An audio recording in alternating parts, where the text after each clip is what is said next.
Good morning and welcome to the 9 o'clock hour of Rapid Done on Rapid TV. My name is Martha Alu. And my name is Victor Arke. We're glad to have you join us on this conversation today. It's been quite a conversation, and in fact, we talked about this a bit sometime this week. Yes, we did. And I'm talking, of course, of what we will be discussing today. This morning. Now, we are about to confront a disturbing global reality with local consequences, and reports suggest that some Nigerians have been lured into Russia-Ukraine war under false job promises, only to be coerced into active combat. Now, this raises serious constitutional, legal, and diplomatic questions. Nigeria's constitution states that the security and welfare of the people shall be the primary purpose of the government. So what responsibility does the state bear in protecting its citizens from being deceived, trafficked, or recruited into foreign conflict? I know that there's been lots of talking about these people actually went there on their own, but there are immigration laws. Does this immigration law not help to control things like this? Now, under the international law as well, this may amount to human trafficking or illegal machinery recruitment, triggering obligations for state intervention and protection. So this conversation goes beyond foreign policy. It's about human rights, government accountability, and the value of Nigerian lives in a volatile global order. And this is the conversation we will be having for this morning. And as always, there's someone who we have always had here, and it's been always a pleasure having him join us on this conversation. We have Dr. Festus Ogwuche, who is a public affairs analyst, and he'll be helping us understand better the matter that we have at hand this morning. Good morning to you, sir. Thanks for inviting me. Good morning to you all. It's good to have you join us here. Yes, thank you very much. Is your network okay? Because it seems like it's... Yes, are you not getting me clearly? Okay, now it's clear. Now. Okay, I think it's a fluctuations, some sort of. Oh. Okay. Okay, just to begin the conversation, I want to ask, have you perhaps heard of the report of how citizens from Nigeria, not just in Nigeria, other parts of African countries are being lured into the Russia and Ukraine war? Is it a report that you have been able to get conversant with? Yes, it's a story that went all over the place, and it shocked me to my bones that this kind of thing is still going on. It goes beyond trafficking. It's a slavery. That's what it means, forced labor. It has all the ingredients of slavery, whatever way you want to put it. And I think it's something that we expected in very much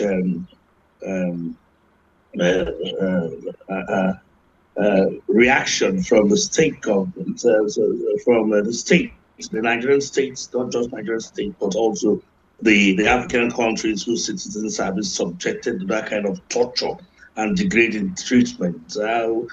I would say that there hasn't been much reaction to that, and the nation state where the news filtered in, one had looked for very, very big, very expectantly that these issues will be charged at the diplomatic level, at the international level, because it raises questions of international law, not just human rights, humanitarian law, the laws on prison, on war, the laws on treatment of individuals, which has gone beyond the bounds of the national states to an international item that must be given every bit of attention and seriousness.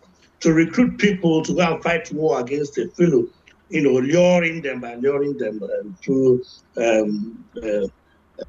telling them that there are appointments, there are situations, there are jobs abroad is the worst form of human degradation we can ever think of. And it's something that should attract the seriousness of government. But I don't see that much coming. All that the Nigerian government said, I think it's one Nigerian spokesman said that they got into it voluntarily, but it goes beyond that. It's not just voluntary. The government has a responsibility to take care of the people, the welfare of the people, particularly when it comes to exploitation of their labor, when it comes to the degradation of their person, when it comes to treatments that are very seriously amount to torture, cruel and inhuman degrading punishment. I think we require more elaborate reactions to that than what you are doing currently. Thank you. All right. Thank you very much. Well, thank you, Dr. Festus, for your thought there.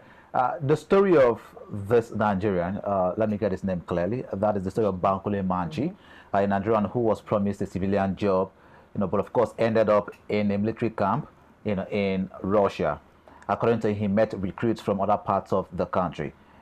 There's also a story of Mary, who is a mother of one of the persons that was also recruited or lured out of South Africa, get to Russia. In fact, Mary said that she had been worried sick because her son is one of the persons among the 17 people that were lured from South Africa and Botswana as well to Russia to fight this particular war. And the allegations that she also brought on board was the fact that the daughter of the former South African president, former President Jacob Zuma, that is his daughter, was part of the persons who made the promises to these South Africans and some Botswanians, to travel down to Russia with the promise that there is a job offer for them there. Now, looking at the situation, seeing that, first of all, there is a daughter of a former president of South Africa involved in these particular allegations as it is, and of course, the Nigerian man, Manchi Bankole, who also came out to say that he was lured with a promise of 500,000 naira monthly as it is. What are the international laws that could have protected these people from being victims of this particular situation? Well, we have several laws. First of all, those touching on the prohibition of slavery. There are laws that touch on the treatment of individuals to ensure that they are properly treated. And Dr. Festus, we might have to have you join us again on this particular conversation. But of course, I was speaking to Dr. Festus Ogwuche, the public affairs analyst, who's going to help us, of course, understand the situation that is going on right here in Nigeria. Of course, Africa, talking about Nigerians and Africans being lured to Russia. Sorry, there are also laws. Okay, you can hear us now. Yeah, there are international laws that protect the human person. There are international laws that define the engagements of war and who should be at war, and who should fight battles. There are other international laws that talk about humanitarian conditions of man. When people are kept in such condition, contrary to their will, and made to do certain things that are not very compatible with their intentions. There are also laws touching on degrading of the human person in any manner whatsoever, because these people are taken to Russia, as they alleged, and they are kept in secure places where they will not have any interaction with anybody. And subsequently, they are taken to war zones. They are always placed at the front lines to fight the battle. Usually, they should be dead. They could be dead, and they ordinarily should be, because these are not trained soldiers. A lot of them did never envisage going into the military to fight any war. Now you push them into it and put them in the front lines to die unnecessarily. So there are laws that protect that. And the international system is so well regulated by the laws. But unfortunately, you don't see that much of regulation in the practical state of things, like this particular one, which I think is slavery. It goes just beyond trafficking. It's slavery, nothing more than that. All right. Thank you very much, Mr. Ogwuche. But let's look a bit at the Parliament Protocol, and I have excerpts about that here. And the Parliament Protocol, formerly known as the Protocol to Prevent, Suppress, and to Punish Trafficking in Persons, especially women and children, is a supplement to the United Nations Convention Act Against Transactional Organized Crime. And a lot of people have characterize these or categorize these under the transactional organized crime, which aims to combat trafficking globally. Now, if of course, BBC and other investigative outlets have also confirmed that this is something that have actually happened. People are being lured with jobs and economic upgrade and what have you into the country to be given jobs. Now, if individuals were promised civilian jobs and they are later forced into combat or weapons production, who is to blame here? Is it the government of Russia or the recruiters in itself? Because I don't believe that the recruiters can operate without the knowledge of the government. Because how do you get the people that you recruit into this war? Who is to blame here? Are both parties to be blamed, or there's one that takes the blame? Everybody is to be blamed. In the first place, you have to look at it from the generic point of view, from the character and ingredients of the offense, if we agree that it is an offense. And you see that you cannot just hollow out a principle and say the Palermo Convention applies when it's clear-cut slavery. What is slavery? You catch people, you take them forcefully, evict them out of their homes and take them to a foreign land where they work. This one is even worse because you take people out of their homes, you lure them out, contrary to their will, and take them to a foreign land to fight war, which they could die. So where's the distinction? Where's the difference? So it's not human trafficking per se, as you call it. It's pure slavery. Let us understand that. And first of all, it's the foreign country that is fighting the war that should carry the brunt of the blame, because it's the systematic pattern of trying to recruit foreigners into your military service without their consent and without their authority, in a manner that dehumanizes them, in a manner that makes them vulnerable to death and to punishment and cruelty in a foreign land.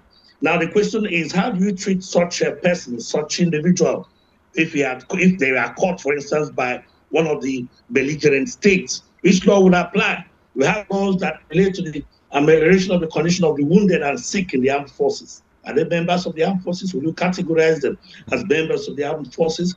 We have a convention for the amelioration, the treatment of prisoners of war. Do you categorize them as prisoners of war? You know, and we only have to be grateful to Ukraine for the magnitude, its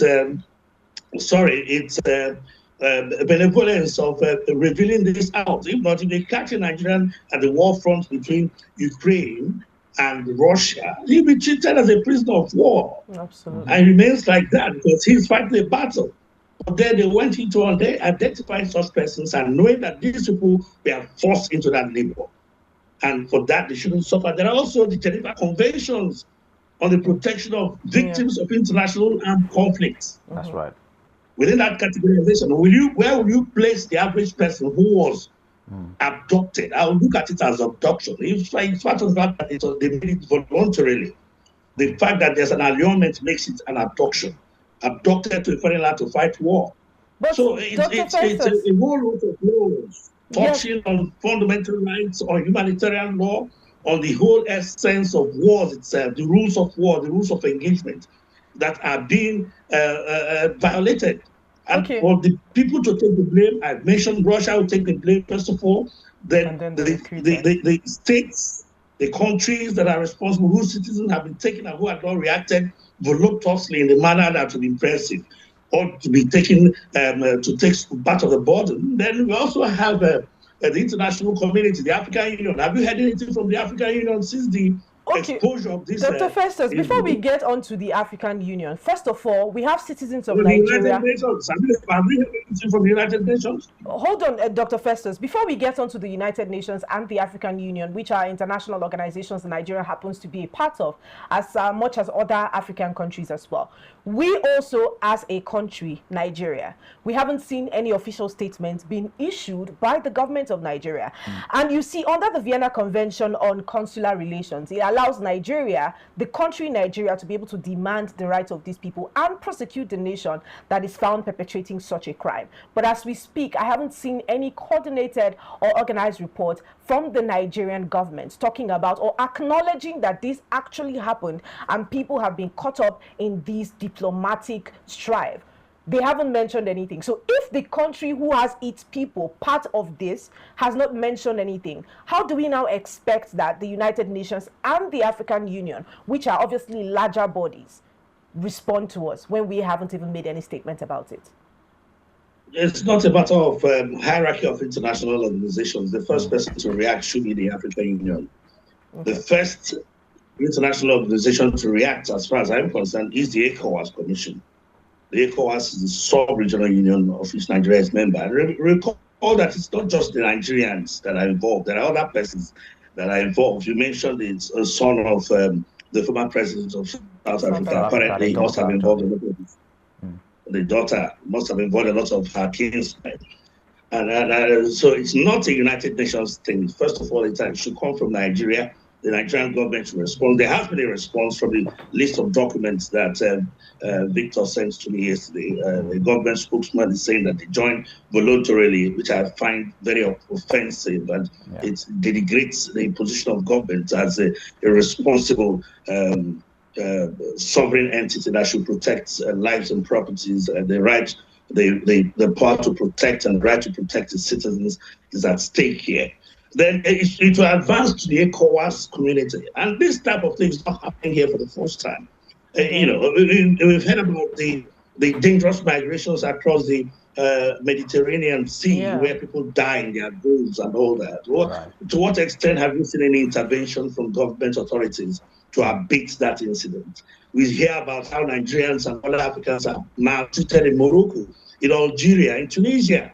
The racial laws that follow, and how some of them are kept in slavery, their organs fertilized and sold, they are killed. To what extent have you seen a very elaborate and very impressive reaction from the governments? I mean, the ECOWAS is not just there to protect the heads of states and presidents when there's a threat of a coup d'etat. These are why the community exists. It's no longer a community of states, but a community of the citizens of the states.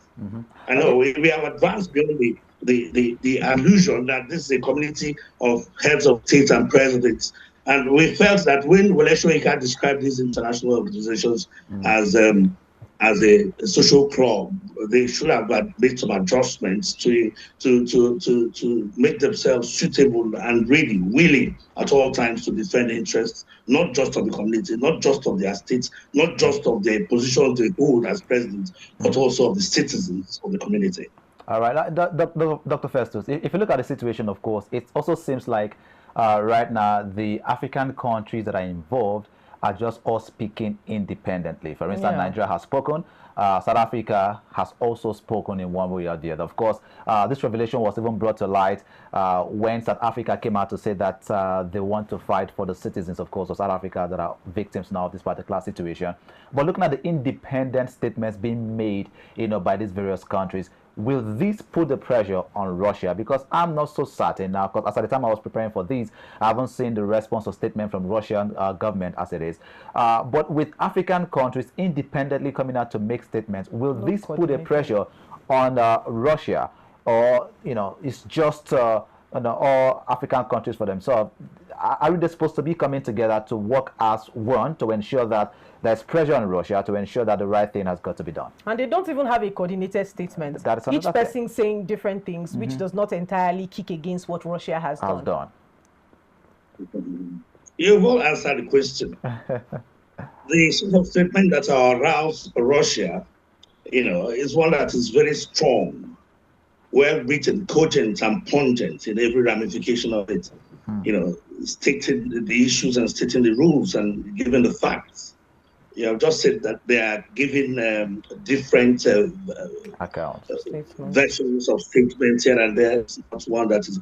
A statement from the African Union will serve a better purpose than one from individual countries. A statement from the ECOWAS community will serve a better purpose than the one from Nigeria, for instance, against Russia. In so many places, if you go to Europe, a lot of these people do not even know that these countries exist. A lot of these countries exist. So you can imagine if this thing emanates from the ECOWAS community to have more serious implications of which Russia would want to make a response or do a reaction. And by the way, who is even sure that the Russian Federation is involved in this criminal act? It could be its officials, it could be members of the armed forces who are looking for a way to ease the burden of war from their shoulders. And so it is important that a formal correspondence is made to Russia beyond the statements. In each of these countries, many of those countries, they have the Russian embassy there, and the Russian representative is there. There's nothing wrong in issuing very strongly worded statements to those countries through the embassies or directly to the president in Russia, expressing the disgust and the disenchantment of the actions of the Russian authority in that wise. That has not been done. But I think principally the issue is one that should be handled by the international organizations. I mentioned the ECOWAS Commission, I mentioned the African Union, I mentioned the United Nations. And for the United Nations, they don't have to get any reportage from any of the other sub-international organizations before they come. They come into it. The United Nations, they have a Human Rights Commission. It's there in Geneva. They have a Convention for Humanitarian Law, which is there. I think it's in New York or Washington. I can't remember. But they have the duty to intervene as a matter of urgency when you hear of such things. It's not just having the United Nations where presidents and heads of states go to discuss elaborately on sovereignty, on territorial integrity, on the right not to intervene in their internal matters. It's a United Nations that should be very prompt and proactive in protecting the fundamental rights of the citizens of this world. We now have a United Nations that tending to be a little too ineffective for my liking in the face of all the destructions and killings and everything that's been going on. We've been battling with Boko Haram and terrorism for years. To what extent would you say that there has been a United Nations intervention that you can say has met the standards of these destructions and killings? Okay. Dr. Festus, we have already established that the United Nations and African Union and other international organizations are responsible for holding accountable Russia, if at all, or the recruitment agency, or however that has played out.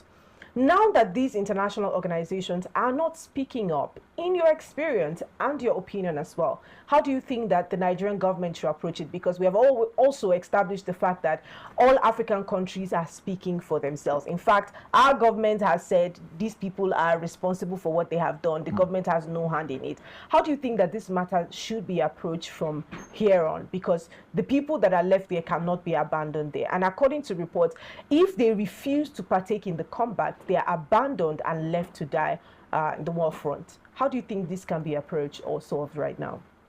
You first of all ask yourself why the United Nations has not intervened. It's because we have not made a good representation. We have representatives at the United Nations. To what extent have they represented the situation to the regular international human rights bodies? For instance, they have the International Human Rights Commission, they have the Commission on Humanitarian Law, we have the one on refugees, we have the one that defines the status of individuals and conforms with the regular standards of international relations.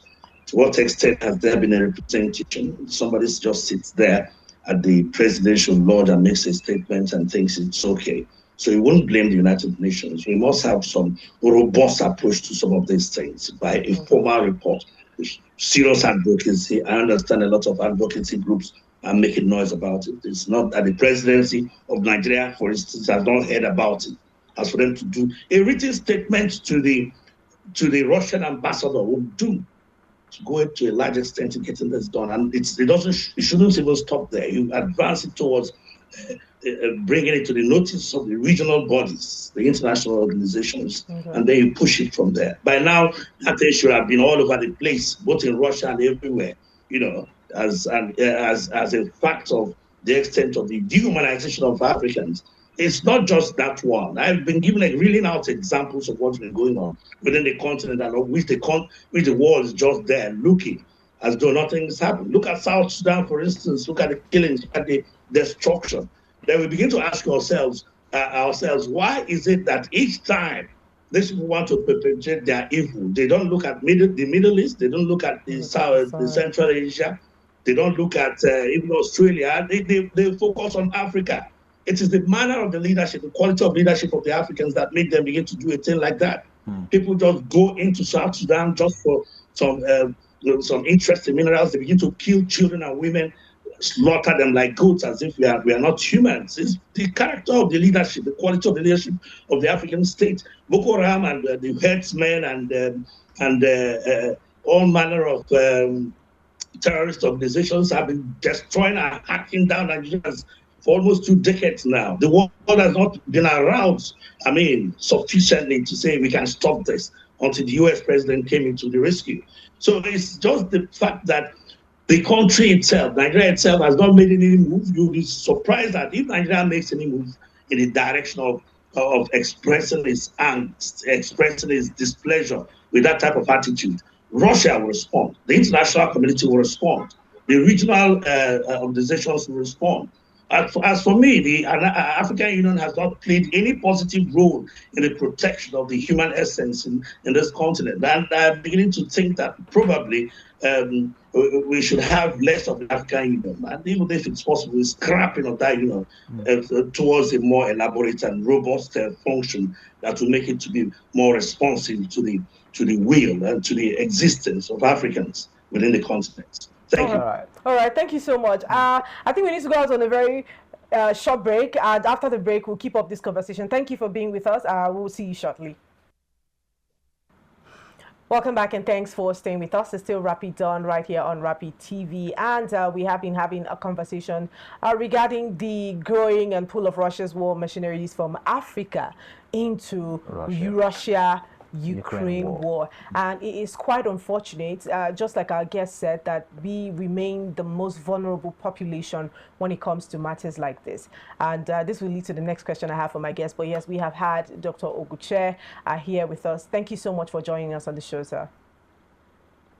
Thank you very much. Thanks for the privilege. All right. Can you hear me? Yes, I can hear you loud and clear. If you ask me, I would say that this is not only a war issue. It is a test of Nigeria's global diplomatic leverage and how much value Nigeria holds in the diplomatic space. That's what I would establish personally. But aside from that, you have made mention of the fact that we also remain the most vulnerable population when it comes to matters like this. Now, what structures do you think, or what steps do you think that Nigeria must take to protect itself from occurrences like this? Because first, we have also established that the economic situation in the country is one of the things that makes us most vulnerable. The leadership situation we have in Africa is also another condition that makes us vulnerable to things like this. And it's actually playing out when our leaders say these people actually made the decisions on their own, so they don't want to be a part of it. But there are immigration laws. There are laws that should protect its citizens from occurrences like this. In your opinion, what structures do you think must be put in place to make us less vulnerable to occurrences like this?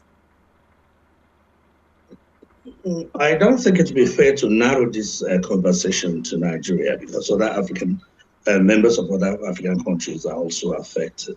But they've been speaking individually. I mean, it would have helped for everyone to speak the same language because we are Africans, right? But I understand what you mean. It's not an individual thing, even though they are speaking individually. That shows the failure in the intellectual understanding of the dimensions of this problem. Before I proceed, I want to confirm, does Nigeria have an ambassador in Russia yet? Has there been anyone designated to take care of the Russian angle, the Russian window? Somebody we can contact? Or do we just have diplomatic officials there, charge their affairs, and the rest of them sitting there? People who do not even have the proper qualification to meet with the US president, who don't have the credence as representatives. So I want that question answered. Okay, Victor. Victor is in Russia. I'll confirm that just in a bit and then get back to you. I'm not 100% certain at the moment. He doesn't have an ambassador in Russia. If he had, he should have known. So what strength or what potency? What cogency will you accord a complaint from a country of that nature when it doesn't have an ambassador there. So you are not taking care of your ambassadorial or diplomatic credentials as to say that probably you can make a strong case. You have not even written to the Russian ambassador. Then somebody showed me that the Russian ambassador had received a letter from the Nigerian government on that issue. It's simply that we don't take matters concerning citizens seriously.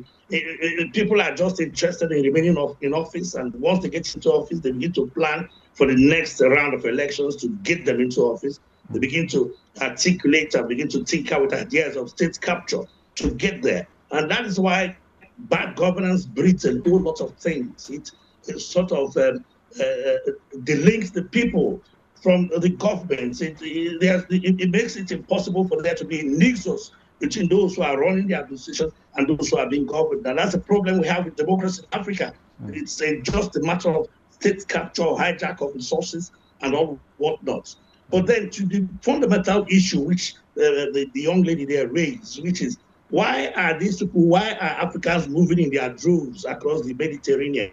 I grew up in a Nigeria where you seldom find people who go abroad, even for studies, except those who fail the university entrance examinations. That time there was no JAM. So University of Ibadan, to Nsukka, and to ABU, who go abroad. And most times they go there, spend 1 year in one university and still come back for those exams. If they pass and they succeed, they drop 1 year and start their programs here. A lot of people are not traveling. Nigerian ladies you find in London are maybe the spouses of persons who are studying and who also are doing some nursing. Nobody goes virtually to most parts of the world because we had comfort, we had security, and we had peace. So we ask, why are people moving in their droves? It's because of the difficult situation, the terrible situation at home, that even food is so difficult for one to eat. You can imagine a country that's flowing with milk and honey, called a country like Nigeria, that's about one of the richest in terms of resources, human and material resources, with high practical population of high practical intellectual ability. Everybody wants to move abroad. If you drop a slave ship here by the Atlantic Ocean, you can see the amount of people who rush to it just to escape the poverty, to escape the excruciating penury, to escape the hunger. So these are things that ought to be addressed, not just it's just nipping it in the bud to say that, well, Nigeria can act and all that. What you do is to ensure good governance at home. Let there be food on the table of the masses. Let people have sufficient to sustain them, to guarantee for the sustenance of their children, their generations yet or more. Then you have arrived. And it amounts to just scratching it in the surface if you go and create a wall in the Mediterranean to stop people from advancing towards such dangerous migration. All right. All right.